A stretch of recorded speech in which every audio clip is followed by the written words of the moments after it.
So it's all to play for still. I think so. Do you want to bet against us?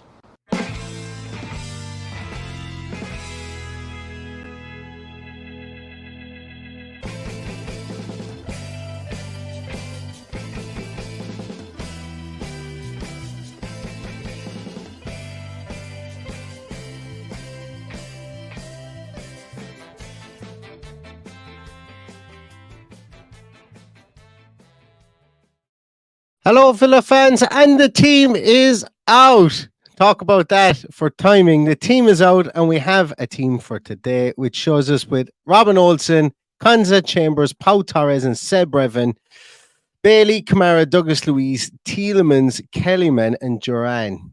That's going to be our team that's going to take on Hibs today in Villa Park for the first game back in Villa Park, first European game back in Villa Park in a long time. Hello, everybody, and welcome to For the Love of Paul McGrath podcast.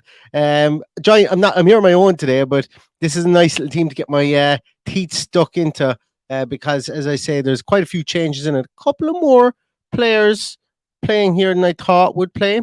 I thought maybe, well, actually, I know. I suppose it's much along the same lines as we thought would happen between myself and Paddy. But I thought that if Dendoncker was fit and he's on the bench, that he would play. I thought that maybe it would be Pau Torres and Diego Carlos in the centre half positions, but it seems to be Chambers and Pau Torres in there now. But some really nice, a nice little setup there. John Duran going to lead the line. Seb Revan, delighted to see him get his chance in there at left back. And as I say, Mari Kellyman, everyone's going to be looking to him to see what he can do, because he's just been oozing class at the academy level as well. Substitutes are Philip Marshall, Olizik, Cash, Diego Carlos, McGinn, Watkins, Dina, Diaby. Dendoncker, as I mentioned, is on the bench. Tommy O'Reilly gets rewarded for some fine form as well, being on the bench. And last but not least is Josh Feeney makes the bench as well. So a nice lineup. As we kind of expected. The players that we expected to be in there in the main are in there, and I think this is going to be a nice watch. Being 5 goals up, I still expect this team to score goals. It's going to be nice to see how they gel. And as I said before, I know we've got a lot of starters out there in Konza, Pau Torres, Bailey, Kamara, Douglas Luiz, all starters, all playing tonight. I'm looking to see if this team can operate within the same patterns that we have operated in for the last 3 games, even with all these changes. So it's going to be really interesting. I'm going to take down the team there for a moment. I will pop it back up later. I'm going to search for the Hibs team, if that's all right with everybody else. And before I put up the Hibs team, I will come to some of your comments. So some people were asking about Kellyman, Seb Evans, Zlatan Aniola still cup tight for this game. Yeah, so Zaniola is cup tight for this still. Available for the group stages, all right, for sure. C Lina is already saying that it'll be a bit tighter tonight. He's going to go for a 3-0 win. And Delboy, good to see you, Delboy. He says, I'm not expecting a Ganzi load of goals tonight. It's a nice little phrase. Zach Jones was expecting wholesale changes with Liverpool in mind, but knowing Emery, there will only be a couple of changes. Well, we've got 4 starters, I think, in there, and 7 changes, because I expect Emi Martinez to be fit for the game at the weekend. Where are we here? Excellent. Nicholas, thank you so much. Yes, Neil, get the beers in next week. Thank you so much, Nicholas. Really appreciate that. Just for anybody who's wondering as well and didn't see it on social media, we have a very limited number of tickets. I think there was like 8 or 10 tickets went on sale for our live podcast on not this Saturday, but the Saturday afterwards in the Laughter Lounge in Dublin. So if you are in and around the Ireland area, you can get to Dublin and you want to come and see the podcast, then come join us at Laughter Lounge, and we'd be delighted to have you. Other couple of comments here as well. Paddy got really small, says Jonathan Kinsella. We don't have Paddy tonight. Paddy is managing his daughter's football team at the minute, so they have a game. It's very inconsiderate for them to have a game at 6:30. Dude, I know Paddy's a Villa fan. Like that's what I want to know. Stu Hector says, surprised at Luiz starting. We'll really need him at the weekend. I am too, to be honest with you. I'm really surprised that he's starting to. It's I think they needed to start somebody in there. I thought it might be Tielemans, and I thought maybe Tommy O'Reilly might start for a bit further forward beside Kellyman. But I think what they want to do is they want to set Kellyman up for the best success, and by playing him in there with, I know Duran doesn't have a bucket load of experience, but playing him in there with Duran and Tielemans maybe that small bit further forward, it does kind of set him up for a bit of success. I expect the Donker to come on, and I expect Tommy O'Reilly to come on as well, and to get some minutes in this game too. Yeah, no Bertie. Absolutely, that's actually a good point, guys. No Bertrand Traore there, and that is that's a question I think that Unai Emery should be asked. Hibs team is out. Marshall, where are we going here now? Marshall in goals. Obi, yeah, that's what my. If you guys can hear that, that's what my boys here with me, and we're going to watch the game together afterwards. That's what he thinks of the Hibs team here. But Rocky, so I'm not even going to make an attempt at this because this guy's distracting me here beside me. We've David Marshall in goals. We're going to have probably Miller, Hanlon, Obita, and Rocky Sashi, I think is how you pronounce it, the ex-Belgian under 21. They're going to make up your back four. Midfield will likely be Newell, Jego, Stevenson, I would say. In midfield with Campbell, Dodge, and Yuan up front, I would say. They've rested Vente. They've rested the likes of Fish, who played against us, didn't play very well against us last day. They've rested Boyle. They've got an interim manager in there at the moment who I thought he spoke really well in the build up to this, actually, a lot better than Lee Johnson did. And they've got really looking to the weekend because they need to start getting points to get off the foot of the Scottish Premier League table. I'm going to bring back up the Villa team here again. For those who are late joining, I love that Seb Revan's jersey. A big night for Seb Revan. Big night, making. I know he played in the FA Cup, but making his. I was going to say his second debut for the club here in the European game is nice. And look, we may need to rely on people like Seb Revan over the course of this competition, and that's fine. I'm okay with that. I would have been okay with it if we had to do it with Jen Philogene Bides. I would have been okay if we had to do it with Cameron Archer and Aaron Ramsey. I'm okay with doing it with the likes of Seb Revan, Kellyman, Tommy O'Reilly, and Feeney as well. But I don't want us to be relying on them for Premier League minutes come the business end of the season. So tomorrow is going to be really important. And just for those of you who haven't, who don't know and haven't looked forward into what streams we have, tomorrow is going to be a busy day. We're going to stream the Europa Conference League draw live for anybody who's interested from 1:30, and then we're also going to be back on at 10:30 tomorrow night to do a transfer window roundup, a transfer deadline day that I think we might see some rumors anyway, if not some incomings, because as we know, Coutinho looks like he's on his way out. And I wonder, will we fill that void that's left by Coutinho? So here's the team for tonight. Again, for those of you just wondering, Olsen in goals, Konza, Chambers, Pau Torres, and Revan, Bailey, Kamara, Douglas Luiz, Tielemans, and Kellyman, and John Duran then to lead the line up front. So really exciting lineup, and I'm just really looking forward to this game. We can sit back, we can relax. Hibs aren't going to beat us 6-0. We know that for certain, and I think that there's goals in this. And once I get off this, I will be willing on Omari Kellyman to open his account for the Aston Villa senior team tonight, because I'm really excited by him. I really am.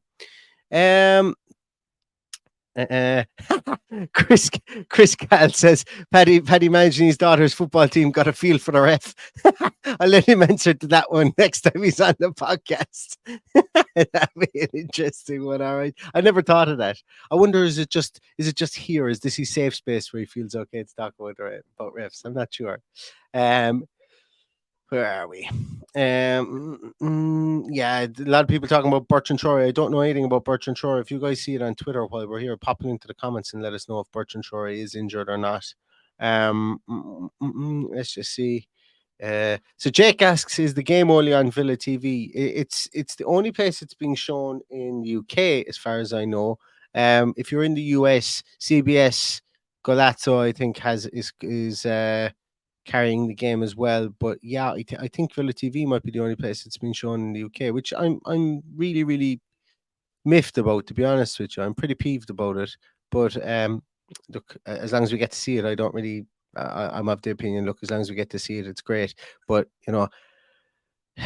there's I think it's lack of respect to Aston Villa, because I think if you're looking at another team that was I think it's because we're 5-0 up and it's a dead rubber game. And yes, Aberdeen and Hacken is on, and I just think it's a bit, if it was, put it this way, if United were 5-0 up in the UEFA Europa Conference League playoff game after finishing seventh, do you think they wouldn't show the second leg? If it was United and Hibs, damn sure they'd show it. So I just look, call me conspiratorial or call me small club syndrome or whatever, but it's for me it's a bit annoying. It's a bit annoying. And look, there's only one way to change that. Let's keep winning and keep getting into the bigger and bigger competitions. Where else are we?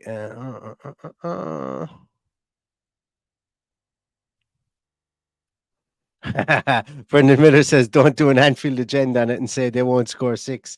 Yeah, that's famous. That's the internet is undefeated. If anybody hasn't seen that, go back and go back and look at that. But yeah, the good some of the good lads. Actually, I did a piece for the Anfield Wrap today with Harriet Harriet Pryor today.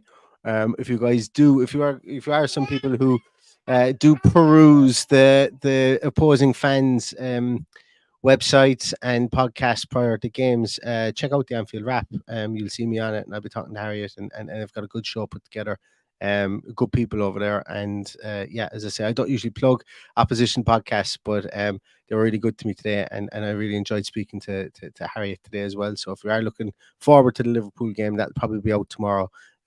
So catch that, and it was a nice conversation. Also, Claret and Blue today, I sat down with Dan Ronaldson today and did a piece on the English team, which was quite interesting. And yes, for all of you Irish people out there, I did completely forget and miss an open goal about Declan Rice and Jack Grealish. I did miss that open goal about being ably qualified to speak about the English team, considering there was two former Irish players on it. I will never get asked back again, I'd say, after forgetting that one. Cool. So coming to some of your comments, the rest of your comments here. I like this one from K10 Drifter. Develop Duran enough and we won't need a striker. Watkins gets injured. We just have to make it to January. Save the spend so we have some money for January, and that's snooker for next summer. I agree with not 50% of what you're saying. I agree with the Develop Duran piece, K10 Drifter.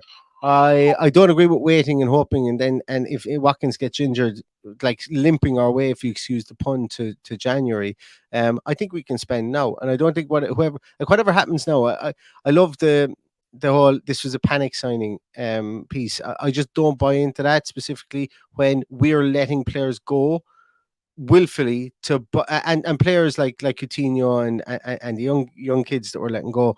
We're letting them go to buy another player. I don't think we're letting them go without a plan, if that makes sense. Now we may not get the player that we want, and look, it's not beyond realms of possibility that we'll look like we've egg in our face come 11 o'clock tomorrow night. When we don't see a striker or an attacking player come through, specifically since we can't loan any players now. It'll be interesting. So it will have to be somebody who's bought outright. But we all know that on deadline day, deals manifest themselves out of nowhere. And we feel that they manifest themselves out of nowhere. They've probably been in the offing conversations have been had like for days before that.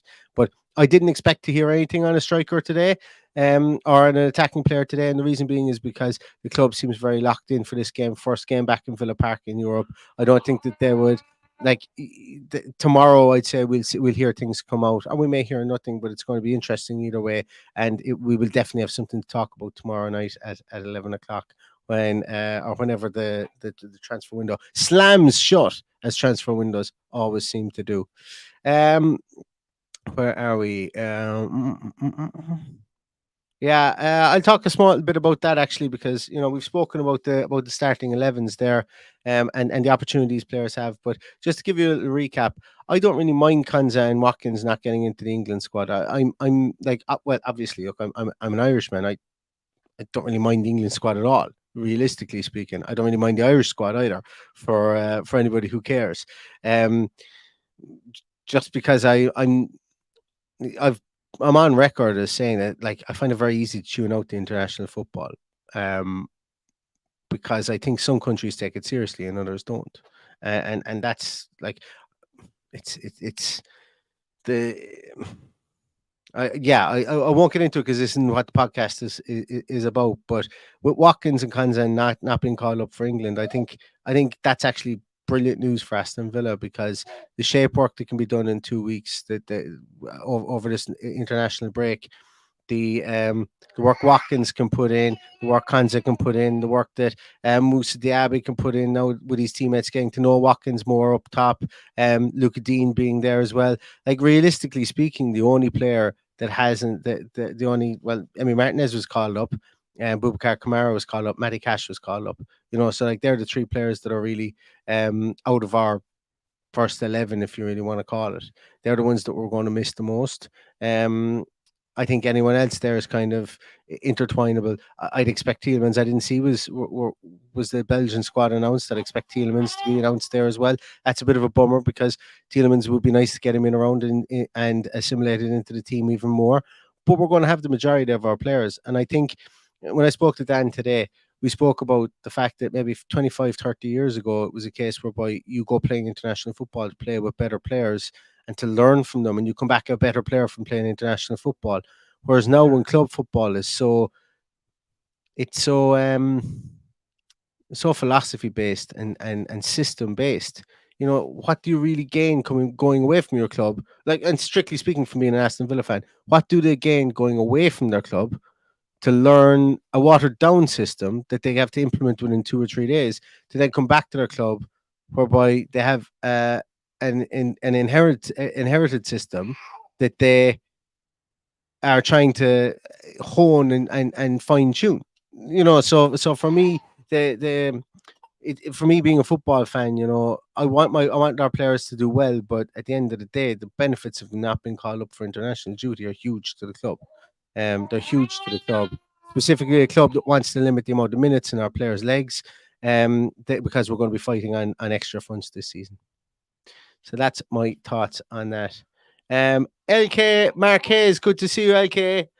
Travel from Ennis, County Clare to Villa Park. Great atmosphere here. Pitch looking great. Still no cover in the dugout. Yeah, I was talking to someone on Twitter today about that. Still no covers in the dugout. That's fine. They'll be there. They'll be there at some stage. It doesn't affect, as long as it doesn't affect the play on the field. It's fine. It's fine. Where else are we there? Yeah, a couple of people saying that Watkins is better than Eze. Yeah, my thoughts on Clement Longley. I did a podcast specifically on Clement Longley. You can go back and watch my in-depth thoughts on it, but I think it's I don't think it's a surprising signing based on his body of work as a professional football player. A lot of people get bogged down in the Spurs stuff, but realistically speaking, Spurs were nightmare last season, and it wasn't just him. A lot of people say, "Oh, but he played poor for Spurs." Spurs were a nightmare down the stretch. They were a toxic club since Conte decided he just didn't want to manage there anymore. It's a very difficult environment. Somebody who's on loan there, they're going to be fully bought into that, into a toxic environment like that. I know we're not going to have a toxic environment in Aston Villa this season, and I know that what he's done at Barcelona in a ball-dominant team is what Unai Emery is looking for from one of his centre-backs, predominantly the left-sided centre-half. Now, a lot of people are saying, why are we going for a left-footed centre-half again? We obviously need another right-back. Well, on recent evidence, we don't, because Emery just wants the ability to be able to play, I think, have that three at the back system when he needs to. So having Ezri Konsa as a right back, I think, is going to be absolutely fine. There'll be some days where we might even start Pau Torres at left back. We might see Torres, Longley, Diego Carlos, and or Ezri Konsa and Matty Cash. You might switch that point of attack from left to right, so you aren't as predictable.